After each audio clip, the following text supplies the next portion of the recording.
दोस्तों, बिहार से दिल्ली का रास्ता बड़ा ही गजब चीज है। कब कौन कुर्सी पर बैठ जाए और कब कौन फिसल जाए, कुछ कहा नहीं जा सकता। 2022 में नीतीश बाबू ने यूं ही बोल दिया था कि अब तक हम राज्यसभा नहीं गए हैं, बाकी सब जगह घूम आए हैं। बस फिर क्या था, दिल्ली से पटना तक खलबली मच गई। सबको लगा कि अब नीतीश कुमार उपराष्ट्रपति बनने ही वाले हैं। और मजे की बात तो ये है कि एक बार फिर ऐसे ही चर्चा चलने लगी है। खैर, तब नीतीश कुमार ने एक दिन पत्रकारों से औपचारिक बातचीत में एक बार राज्यसभा जाने की इच्छा जाहिर कर दी थी।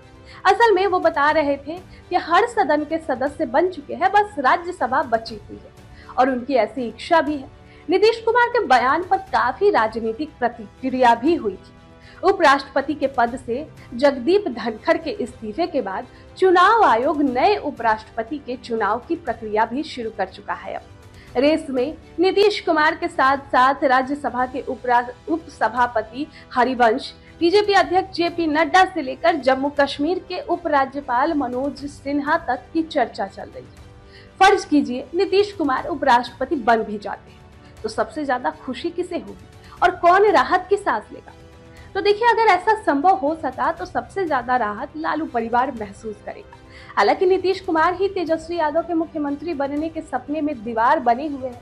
हाल के सर्वे में लोकप्रियता के मामले में भी तेजस्वी यादव आगे जरूर चल रहे हैं, लेकिन हालात अब भी नीतीश कुमार के पक्ष में है, क्योंकि केंद्र की बीजेपी सरकार भी उनके सपोर्ट में चल रही है और बिहार में भी बीजेपी साथ साथ मैदान में डटी हुई है। रही बात खुशी की, तो ऐसा अनुभव बीजेपी को भी हो सकता है। देखिए, नीतीश कुमार के कुंडली मारकर मुख्यमंत्री की कुर्सी पर बैठ जाने के बाद से बीजेपी को कोई उपाय नहीं सूझ रहा है। मजबूरी में नीतीश कुमार को ही आगे करके सत्ता की राजनीति करनी पड़ रही है। तो अगर कांग्रेस और गांधी परिवार की बात करें तो नीतीश कुमार के उपराष्ट्रपति बनने या न बन पाने से उनकी सेहत पर कोई फर्क नहीं पड़ने वाला है, क्योंकि कांग्रेस को दिक्कत तो नीतीश कुमार के प्रधानमंत्री पद के दावेदार बनने से ही है। कांग्रेस में प्रधानमंत्री का पद तो गांधी परिवार के वारिस होने के हिसाब से राहुल गांधी के लिए ही सुरक्षित है। नीतीश कुमार के उपराष्ट्रपति बनने की राह में सबसे बड़ी बाधा उनकी सेहत बन रही है। उनकी सेहत पर हमला बोलते हुए तेजस्वी यादव उनको अचेत मुख्यमंत्री कहकर संबोधित कर रहे हैं और खुद नीतीश कुमार भी अपनी तरफ से कई मौकों पर ऐसी झलकियां पेश कर रहे हैं जिन्हें देखकर किसी के भी मन में शंका पैदा हो सकती है। कोई पौधा भेंट करता है तो वो गमला उसके सिर पर रख देते हैं। मोदी से लेकर बीजेपी नेताओं के पैर छूने को बार बार दौड़ जाते हैं। ऐसे और भी कई वाकया है जो उनके तंदुरुस्त होने पर शक पैदा करता है। वैसे नीतीश कुमार के बेटे निशांत कुमार और जेडीयू नेताओं की तरफ से बार बार यही बताया जाता है कि वो पूरी तरह तंदुरुस्त है, लेकिन हर कुछ दिन बाद नीतीश कुछ ऐसा कर देते हैं कि उनके बेटे और साथी नेताओं के दावे कमजोर पड़ जाते हैं। देखा जाए तो मुख्यमंत्री के कामकाज और उपराष्ट्रपति की कार्यशैली में काफी फर्क है। जिम्मेदारियों के हिसाब से देखें तो मुख्यमंत्री के पास ज्यादा काम और जवाबदेही है। अगर सपोर्ट स्टाफ की बात करें तो मुख्यमंत्री और उपराष्ट्रपति दोनों की मदद के लिए ये सुविधा होती है, लेकिन दोनों के कामकाज में एक बुनियादी फर्क भी है। मुख्यमंत्री के कामकाज की निगरानी के लिए नौकरशाहों से लेकर सरकारी कर्मचारियों की बहुत बड़ी टीम होती है।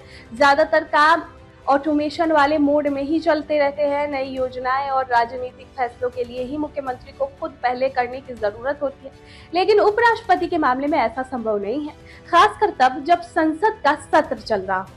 देश का उपराष्ट्रपति ही राज्यसभा का पदेन सभापति होता है। बतौर सभापति उपराष्ट्रपति को राज्यसभा की कार्यवाही भी देखनी होती है, बिल्कुल वैसे ही जैसे लोकसभा में स्पीकर का काम होता है।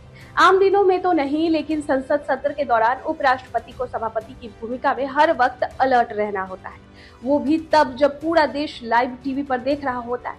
और नीतीश कुमार बीते दिनों में जैसे व्यवहार कर चुके हैं, भला कौन जोखिम उठाना चाहेगा?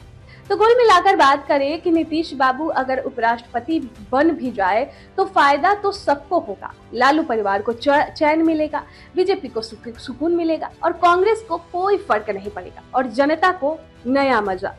बाकी नीतीश कुमार है, कब क्या कर दे कोई भरोसा नहीं।